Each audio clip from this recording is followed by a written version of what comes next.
ఉదయం 4 గంటలు లేచే వాళ్ళు ఎవరో ఆ ఇల్లు సెలెక్ట్ చేసుకుని 4 గంటలకు పోతారు. కొంతమంది మధ్యాహ్నం దొరికే వాళ్ళు ఎవరో మధ్యాహ్నం పోతారు, సాయంత్రం దొరికే వాళ్ళు సాయంత్రం వరకు. అట్లా ఇక్కడ కూడా ఊళ్ళల్లో కానీ అది కానీ నేను ఇలా పూడూరుకు మీటింగ్ కోసం పోయినాం.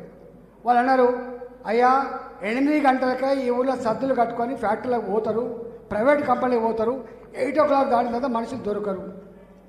అంటే నన్ను ఎప్పుడు రమ్మని చెప్పాను? వస్తే 7 గంటలకు రా, రేపు సాయంత్రం 7 గంటలు రమ్మని చెప్పాను. అంటే మనకు ప్రజలు ఏ ఇంట్లో ఎవరు ఎప్పుడు దొరుకుతారో, ఎవరు ఎప్పుడు ఉంటారో అవన్నీ కూడా నిర్దేశించుకొని ఓట్లప్పుడు ఎట్లయితే మనం పోయి వాళ్ళని ఎట్లన్నా చేసి దొరకబట్టుకునే ప్రయత్నం చేస్తామో అట్లా మనం రీచ్ అయ్యి వాళ్ళ సభ్యత్వ నమోదు కార్యక్రమాన్ని చేయాలని చెప్పి మీకు విజ్ఞప్తి చేస్తున్నా. తీసుకుపోయి అక్కడ వాటికి పక్క పెడితే అవి అయ్యేటువంటి ఆస్కారం లేదు. మన వాళ్ళు ఈవెన్ మైనార్టీలు కూడా ఇవ్వాలి. నేను అక్కడ జాయిన్ చేసి వచ్చిన మైనార్టీలను కూడా సభ్యత్వం జాయిన్ చేసి వచ్చిన.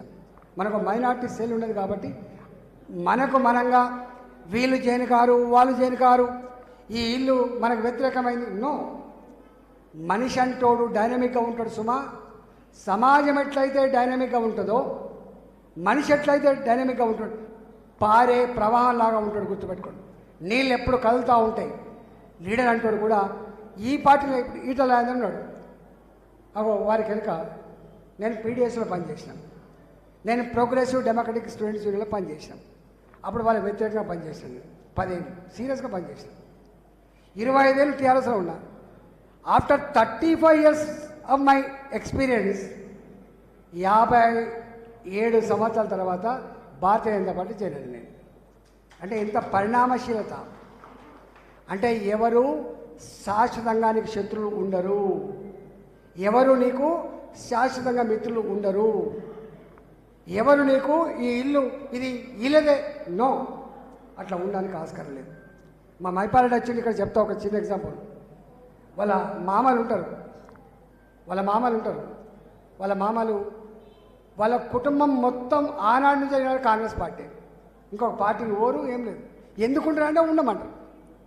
కానీ నేను టీఆర్ఎస్కి వచ్చిన తర్వాత వాళ్ళందరూ టీఆర్ఎస్ పార్టీకి వచ్చి క్యాన్వాసింగ్ చేశారు నా కోసం. పార్టీ మారలేక నాకు క్యాన్వాసింగ్ చేశారు. మొన్న ఉత్తర దక్షిణ ధృవాలని చెప్పబడేటువంటి వాళ్ళు మన భారతీయ జనతా పార్టీ రాగానే బాజాప్తా అందరికందరూ బీజేపీకి ఓటేయడానికి తిరిగిన వాళ్ళంతా. పార్టీ మారకపోవచ్చు కానీ ఆ ఇంపాక్ట్ ఉంటుంది. అందువల్ల నేను ఎందుకంటున్నా ఈ మాట అంటే, మీరు పుసుకున్న ఈయన టీఆర్ఎస్ ఓడు, ఈయన ఇప్పుడే వచ్చి చేరండు డివిజన్ అధ్యక్షుడు. మా ఆంజనేయుడు మనం ఇక్కడ ఏ పార్టీలో ఉండే? టీఆర్ఎస్ పార్టీలో ఉండే, తీసుకొచ్చుకున్నాం.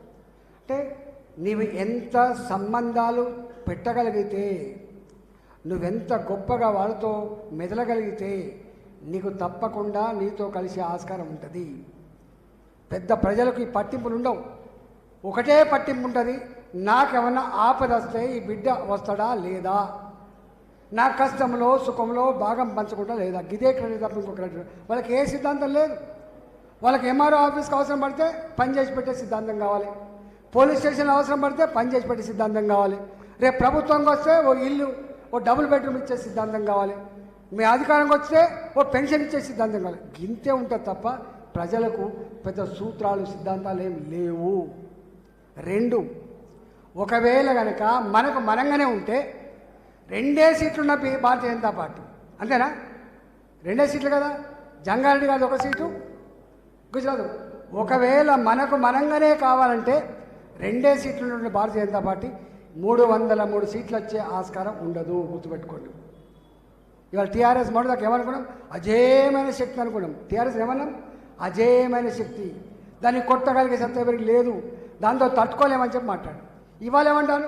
అయిపోయింది అంటాను. ప్రజలు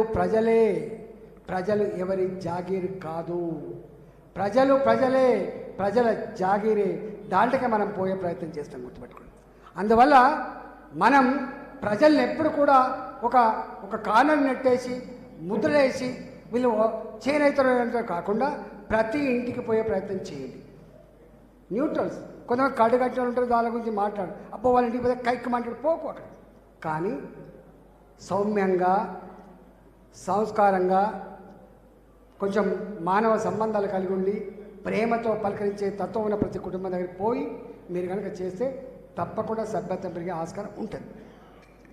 మన ఫస్ట్ టైం 76-77 లక్షల ఓట్లు వచ్చినాయి, అంతేనా మిస్ అసలు?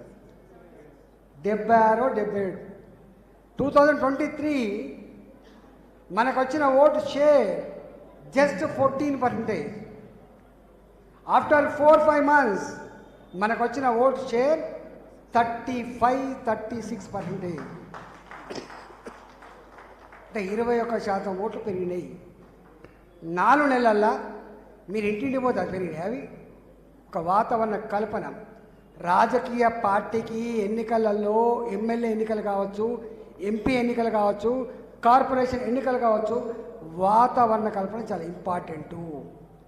ఆ వాతావరణ కల్పన జరగాలంటే మన కదలికలు, మన సంబంధాలు, మన విజిబిలిటీ గొప్పగా ఉంటేనే సాధ్యమవుతుంది. ఇక్కడ ఉన్నారా ఎవరన్నా అంటే ఉన్నారు వేస్తారు. నువ్వు బాగా గుర్తుపెట్టుకున్నా, నా కాన్స్టిట్యున్సీ హుజరాబాద్ ఉన్నది. నా కాన్స్టిట్యున్సీలో మన పార్టీ సింపదైజర్లుగా, మన పార్టీకి అనుబంధ సంఘాలుగా, మన పార్టీకి ఉన్నటువంటి వివిధ క్షేత్రాలలో ఒక 10,000 మంది ఉంటారు. హుజరాబాద్ 6,000గా పక్కా ఉంటారు. కానీ వచ్చిన ఓట్లు 1,470. అంటే గెలుస్తాడంటేనే ఓటేస్తూ ఉంటారు. గుర్తుపెట్టుకో, గెలవడంటే ఓటేయరు. రేపు జిహెచ్ఎంసీలో కనుక అరే బీజేపీ గెలవబోతుందంటే, మొన్న మన ఎక్కడ ఇది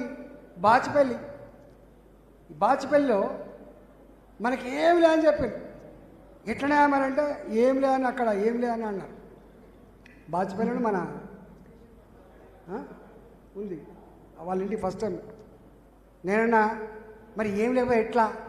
నాకు ఫస్ట్ సుబ్బారావు దొరికిండు, సుబ్బారావు వాళ్ళ వైఫ్ దొరికింది, తర్వాత ఆంజనేయ దొరికిండు. మేమన్నాం ఏదైనా మార్గం ఉండకపోతా అని చెప్పి మార్గం అన్వేషించుకున్నాం. మేముగా పోయినాం అందరి దగ్గర పోయి, మరి ఏందా మరి ఎన్నికలు వచ్చాయి మమ్మల్ని నిలుపుకుంటా లేదని చెప్పి అడిగితే నిలుపుకుంటాం సార్ అని చెప్పాడు. నమ్మకం వచ్చింది. అంటే ఏమీ లేని బాచుపల్లి, ఈ మొత్తం మూడా బాచుపల్లి, నిజాంపేట్, బాచుపల్లి, ప్రగతి నగర్, నిజాంపేట్. ఇక్కడ మీకు వచ్చిన మెజార్టీ 18,000 ఓట్ల మెజార్టీ వచ్చింది. ఎందుకంటున్నా, మీరు పుసుకున ఇక్కడ కల్పన చేయండి, ఇక్కడ విజువలైజ్ చేసుకోండి. Everything is possible. మనకు అవకాశం ఉంది. రేపు డెఫినెట్గా